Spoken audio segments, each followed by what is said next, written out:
Hello guys, আসসালামু আলাইকুম। আশা করি সবাই ভালো আছেন। আমরাও ভালো আছি গাইস। আমার মোটামুটি জ্বর ঠান্ডা ছিল, মোটামুটি অসুস্থ হালকা, ঠিক হয়েছে। তাই প্রিয় মানুষটাও বাসায় আজকে রান্না করে নাই রাত্রে।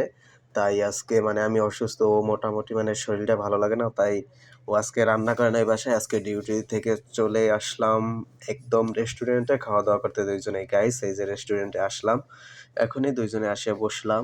বসার পর অর্ডার দেওয়ার সাথে সাথেই প্লেট আর শসা আমাদেরকে দিছে গাইস। এই যে প্লেট আর শসা নিয়ে আমরা সামনে নিয়ে বসে আছি, ভাবতেছি কখন আমাদের রাইস এবং রোস্ট দেবে। আমাদের রাইস অলরেডি আমাদের সামনে দিছে, আমরা এখন রাইস প্লেটে নিয়ে নেব। এই যে দেখেন, প্রিয় মানুষটায় রাইস আপনার প্লেটে একা একা নিতে আছে। আমিও ভাবলাম যে প্রিয় মানুষটা আগে নেই, তারপর আমি নেই। প্রিয় মানুষটা খুশি থাকলেও আমি খুশি, তাই ওকে আগে নিতে বললাম। ও নিচ্ছিল, তারপর আমি এই যে দেখেন এখন আমি নিব, আমিও রাইস নিব গাইস। খুবই ভালো লাগলো। এই রেস্টুরেন্টের খাবার আমরা খাই মাঝে মাঝে, ভালোই লাগে। দুজনেই একসাথে আসি খাই। এই যে দেখেন আমিও নিলাম, এখন রোস্ট নিব। প্রিয় মানুষটাকে আগে একটা নিতে বললাম, ও একটা নিতে আছে, তারপর আমি একটা নেব গাইস।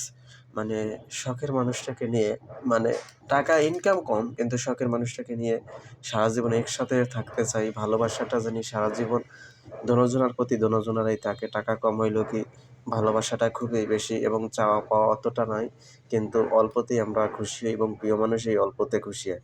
যাই হোক গাইস, দুইজনে আসলাম খেতে, তাই অলরেডি রোস্ট নিছি, ও নিচ্ছে, তাই এখন খাওয়া দাওয়া করতেছে। এই যে দেখেন আমিও খাওয়া দাওয়া করতে আছি, প্রিয় মানুষটাও আস্তে আস্তে খাওয়া দাওয়া করতেছে।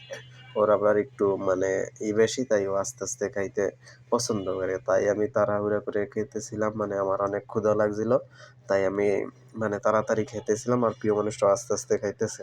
যাই হোক গাইস, ভালোবাসা প্রতিটা মানুষ ভালোবাসার প্রতি ভালোবাসা মানে থাকা উচিত।